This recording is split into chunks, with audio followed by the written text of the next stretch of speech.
أعوذ بالله من الشيطان الرجيم.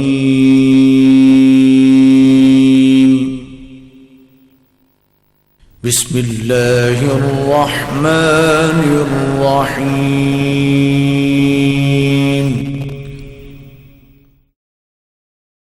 جان بچانا، پوری انسانیت کو بچانا ہے تو کسی نے اگر انسانیت کی معراج دیکھنی ہے تو وہ محمد الرسول اللہ ہے. ساری انسانیت کی معراج محمد الرسول اللہ ہے. انسانیت کا ترہ امتیاز محمد الرسول اللہ ہے. میرے نبی کا دین تو وہ ہے جس نبی کی آج ہم شان کی بات کرنے آئے ہیں، جس نبی کی شان کو بیان کرنا چاہتے ہیں. ہم ان کی شان کیا بیان کریں؟ ان کی شان کو ہماری بیان سے والا پر ہے. جس کی شان میں قرآن کی ترانہ بنا، جس کی شان میں قرآن کی تفسیر بنا، اس کی شان ہم کیا بیان کریں؟ ہم تو ان کی شان سے اپنے آپ میں اپنی لبوں کا وضو کر رہے ہیں. ہم تو ان کی شان سے اپنے کردار کو سنوارنے کی کوشش کر رہے ہیں. ہم تو اپنے انسان کو سمجھا رہے ہیں. ہم تو اپنے من کو دھو رہے ہیں کہ تو اللہ کے نبی نے فرمایا ہے مومن کی مثال تو ایک اس گھوڑے کی طرح ہے جو کھونٹے کے ساتھ بندھا ہوا ہے. جہاں تک رسی جاتی ہے وہ گھومتا ہے. میرے نبی نے تو فرمایا کہ آپ کی مثال یہی ہے. آپ مسلمان ہیں، آپ قرآن سے بندھے ہوئے ہیں، آپ نبی کی سیرت سے بندھے ہوئے ہیں. میرا نبی جہاں تک تمہیں اجازت دیتا ہے تم چل پھر سکتے ہو، تم معاملات کر سکتے ہو، تم سیاست کر سکتے ہو، تم معیشت کر سکتے ہو.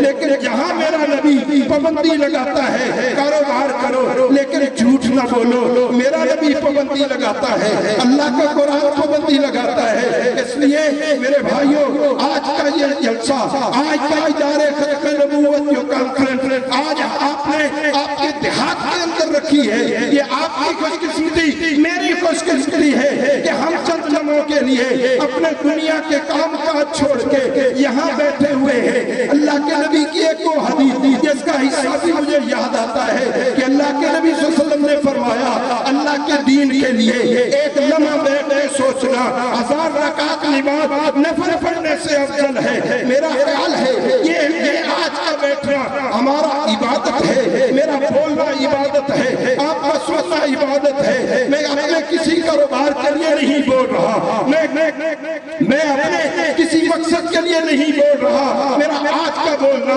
اللہ کے نبی کی سیرت کے لیے ہے. میرا آج کا کچھ کہنا یہ اپنے دین کے لیے ہے. یہ وہ تڑپ ہے، یہ وہ کسک ہے جو یہ اٹھتی ہے کہ میں پوری طرح مسلمان ہو جاؤں. میں نے شروع میں عرض کیا ہے کہ آج کفر کو یہ طاقت اور جرت کیوں ہوئی ہے کہ ہم اللہ کے نبی کی شان میں گستاخی کریں، ہم اللہ کے نبی کی تاجدار نبوت کے اوپر ڈاکہ ڈالیں.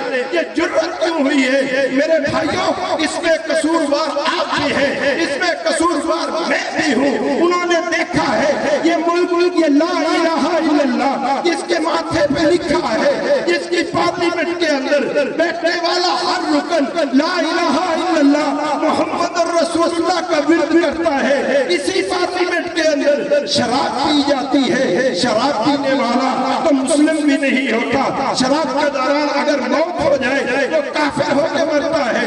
یہاں کا MNA بھی شراب پیے، یہاں کا MP بھی شراب پیے، یہ کیسے مسلمان ہیں؟ ان کو یہی تو وہم ہوا ہے کہ اس اسلامی جمہوری پاکستان کے اندر یہاں زنا کے سرٹیفکیٹ دیے جاتے ہیں. اس لیے شاید یہ اپنے نبی سے دور ہو گئے ہیں. ان کا کوئی تعلق نہیں ہے، اپنے نبی سے کوئی تعلق نہیں ہے. نبی سے تعلق ہوتا یہ زنا کے اڈے قائم نہ ہونے دیتے، یہ زنا کے اڈے نہ بساتے. انہیں یہی تو ظلم ہوا ہے کہ اس ملک کے پاکستان کے اندر یہ سود والا دین ہے. ان کے سارے بینک سودی کاروبار کرتے ہیں. سود کے بارے میں ان کے محبوب نے تو فرمایا ہے کہ سود کا گناہ کیا ہے کہ سکیمہ سے زنا کرنے سے زیادہ اللہ تعالیٰ اس کو گناہ دیتے ہیں، اس کے اوپر عذاب دیتے ہیں، اس کے نامہ مال میں برائی لکھتے ہیں. سکیمہ سے زنا کرنا، زنا تو بہت گندا فعل ہے. ہم سوچ سو نہیں سکتے، اور پھر ماں کا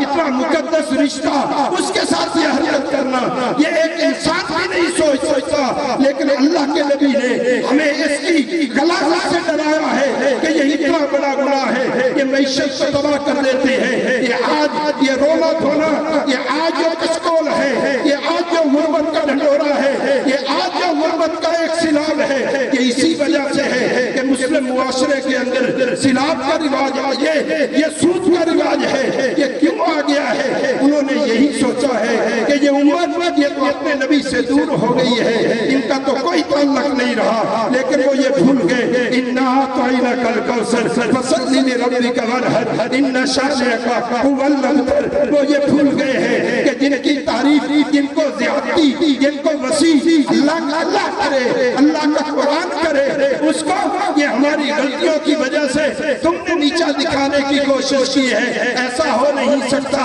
جیسے اللہ نے اپنے قرآن کی حفاظت کی ہے، اسی طرح اللہ اپنے رسول کی سیرت کی بھی حفاظت کرے گا، اللہ اپنے رسول کی صورت کی بھی حفاظت کرے گا، اللہ اپنے رسول کی نبوت کا بھی حفاظت کرے گا۔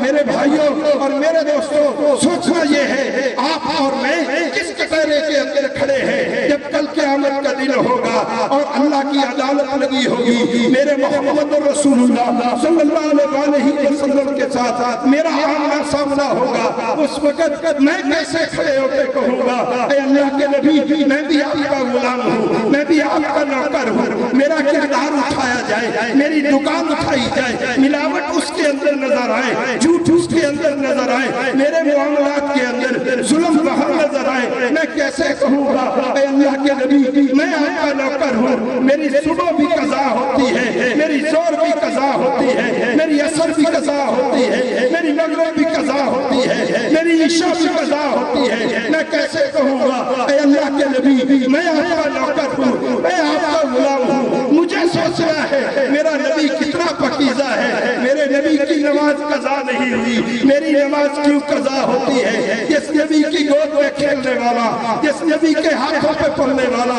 جس کے کندھوں پہ چڑھ کے سواریاں کرنے والا حضرت امام حسین رضی اللہ تعالیٰ عنہ، جنہوں نے سجدے کے اندر بھی نماز کو قضا نہیں ہونے دیا، جنہوں نے دیکھ لو نیزوں کی بارش ہے، تیر برس رہے ہیں، جنگ کے اندر بھی اپنی نماز کی حفاظت کی ہے، میں کیسے قیامت کے دن کھڑے ہو کے یہ کیسے کہوں گا کہ اے اللہ کے نبی صلی اللہ علیہ وسلم میں آپ کا نوکر ہوں؟ میرے ہوگی کہ میرے نبی کی ختم نبوت کے اوپر ڈاکہ ڈالتا ہے، میرے نبی کی رسالت یہ تحفظ کرتی ہے، یہ حضرت آدم علیہ السلام کی رسالت کا بھی تحفظ کرتی ہے، یہ حضرت نوح علیہ السلام کی رسالت کا بھی تحفظ کرتی ہے، سارے نبیوں کی رسالت کا تحفظ یہ اللہ کے نبی صلی اللہ علیہ وسلم کی سیرت کرتی ہے۔ اس لیے میرا نبی سارے نبیوں کا سردار ہے، سارے نبیوں کے دین میرے نبی کے دین کے اندر دعا ہے کہ اللہ تعالیٰ عمل کی توفیق عطا فرمائے اور اپنے نبی کے کردار سے جڑنے کی ہمت اور توفیق عطا فرمائے۔ آخر دعوانا ان الحمدللہ رب العالمین۔